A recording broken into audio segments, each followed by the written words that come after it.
Yo, right. What's up mga kalaptop, no? So, for today's video mga kalaptop is nandito tayo sa ating mini fish barrack. So, yung content pala natin for today mga kalaptop is about sa paglagay ng asin sa ating mga ref tub, sa ating mga isda, sa mga storage box na may isda, ganun. So, ano ko lang sa inyo mga kalaptop kung bakit hindi na tayo naglalagay ng asin sa kanilang lalagyanan. So, yung purpose talaga ng asin mga kalaptop is to kondisyon sa tubig para mawala yung mga bad bacteria, ganun. At saka yung mga isda nyo na hindi na tama yung paglangoy or may something na may sakit sila, ganun. So, lagyan mo ng asin para agapan pa yung sakit na nararamdaman nila. So, sa case ko kasi ngayon mga kalaptop is di na ako naglalagay, kumbaga is nag water change ako ngayon lahat ng lalagyanan natin dito sa tawag dito dito sa ating mga ref tub, sa ating mga storage box, ganyan yung nandyan. So, hindi na ako naglalagay ng asin makalaptop ngayon kasi may nakita kasi akong video makalaptop na hindi talaga necessary na everyday or every water change is maglalagay ka ng asin sa mga isda mo kasi baka masanay sila sa salt, no? Yung parat yung parang parat na environment ba, so masanay sila dyan. So yung isda mo is kapag mag-water change guys, maghanap sila ng ng salt, ganun.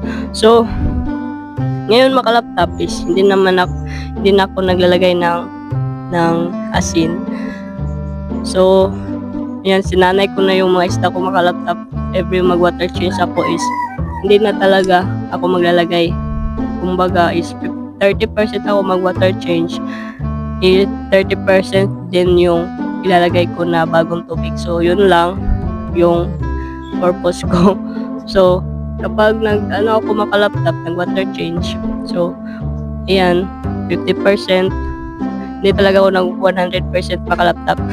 Kapag may namatayan akong isda sa mga storage box ko is mag water change na ako ng 30 or to 40% lang makalaptop, and ibabalik ko din yung 40% na yun sa bagong tubig na ilalagay ko sa kanila.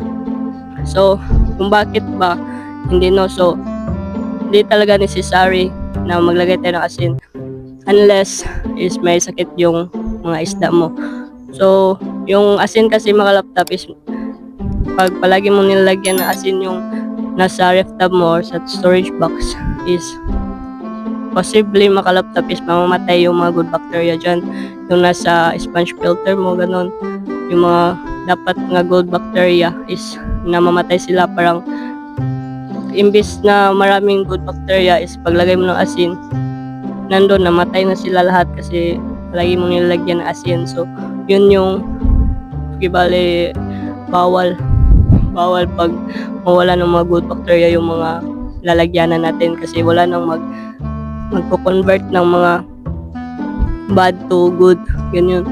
So yun yung nakakuha ko sa internet lang din, and sinare ko lang sa inyo.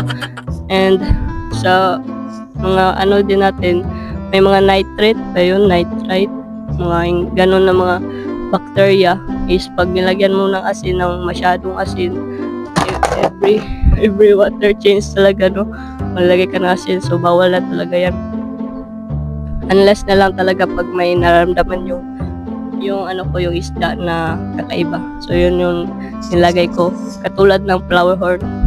Meron ko talaga mga laptop is hindi na kumakain, so, parang nagpa-fasting siya, no.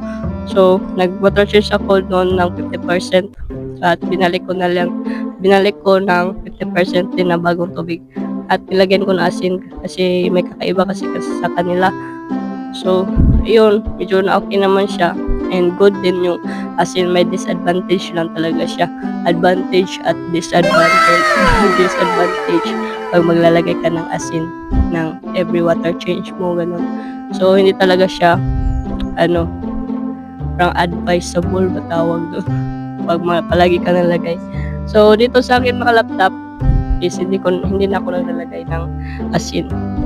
So yun lang siguro mga laptop, no. Sana is may nakuha kayo na mga information natin dito about sa isda natin, ganun. So yun lang, salamat pala sa mga bagong subscriber natin, mga bagong viewers na nanonood sa atin, no, at nag-subscribe na din sa ating channel. So maraming salamat guys. So walang sawang support, ano. So sana is dinami pa tayo and marami pang mag-share sa ating mga videos para marami pang makakita ng mga parang ganito ng mga vlog, yung mga fish vlog. So yun lang mga laptop, salamat sa panonood and don't forget to like, share, comment and subscribe to my channel and click the tiny bell para palike updated sa susunod na i-upload. So yun lang, peace out.